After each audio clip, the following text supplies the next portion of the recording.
నేను ఎంత టెన్షన్ పడ్డా పోయి వచ్చి నువ్వు ఇంతసేపు పెట్టిపోయినావు నేను టెన్షన్ పడ్డా అని అంటే నువ్వు పోయి వచ్చే వరకే నన్ను సాగొట్టకు నా మూడు అసలే బాగాలేదు అని నా మిన్నే పడతాడు జ్యోతక్కయ్య చెప్పు నువ్వు. అవును రాజు పొద్దున్న నుంచి నువ్వు సెల్లించనే పడేసి ఏడికి పోయినావు మరి అది పాపం నిజానే టెన్షన్ పడ్డది 4 సార్లు మా ఇంటికి వచ్చింది అన్నయ్య ఉన్నాడా పొలంకి వేయిండా మరి రాజు పొద్దున్న నుంచి ఇంటికాడ లేడు జ్యోతక్క అసలు ఇంటికి రాలే సెల్లు కూడా ఇంట్లో పడేసిపోయిందని మరి నువ్వు పొద్దున్న దాకా ఎటు పోయినావు? ఏం లేదు జ్యోతక్క పొద్దున్న నుంచి నా మనసేం మంచిగా లేదు. మా అమ్మను మా బాబు గుర్తుకొచ్చిర్రు అయితే పొలం కాడ ఊసున్న చెట్టు కింద ఆలోచించి ఇక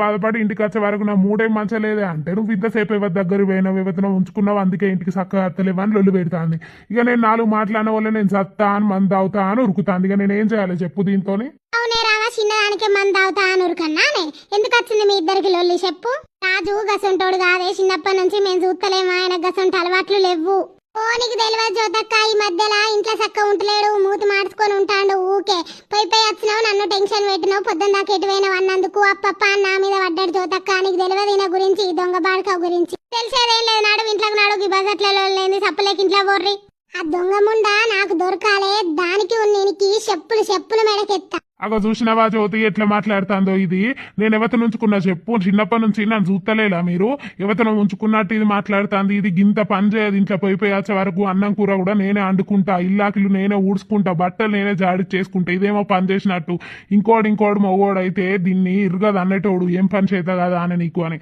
అవన్నీ నేను ఒత్తుకొని సత్తాను కవగారు అంటది నన్ను ఒక్కనాడు చక్కగా చూసింది లేదు అయ్యా నేను చెప్తాను బయటికి వెళ్ళడాన్ని మీకు చెప్పినా చెప్పు ఊరంతా డప్పు దాటిపో నా పిల్లం ఏం పని చేయదు దానికి ఏం పని చేత కాదు నేనే పనంతా ఎత్తానా అని రావా నడువే లోపలికి నాడు ఆయన పోయి వచ్చిండు అన్నం కూర నడిపోనాడు ఏంటంటే బండి కడతాడు దాని దగ్గర తినరాలే ఇంత చెప్పిగా నేనంటే తేడా చొర్రుడు పోతుంది దొంగ ముండ కొడుకు. చూసినావా దాని మాటలు ఎట్లున్నాయో నేనేమో పొద్దున్న దాకా పొలం కాడికి పోయి వస్తే అన్నం కూర కూడా అంత చేతగా దానికి ఇంకా నేనేమన్నా అంటే అన్నాడు అని అంటది నన్ను గంత టార్చర్ చేస్తుంది నన్ను ఇంకోడు అయితే దీన్ని ఉంచుకునే లెక్కే కాదు. అదే పెట్టి అయ్యాలు పెట్టుకోకురే నాడు నువ్వు కూడా ఇంట్లోకి నాడు దేవుడు నన్ను ఎందుకు ఉంచుతాండో నన్నే చంపితే నా అవ్వయ్యతోని పీడవోవు నేను కూడా వాళ్ళతోని సప్పులేక చచ్చిపోతే పీడవోవు. పాపము రమక్క టార్చర్ కు రాజు మస్తు బాధపడతాడు నేను కూడా సత్య మంచిగుండు అని మాట్లాడు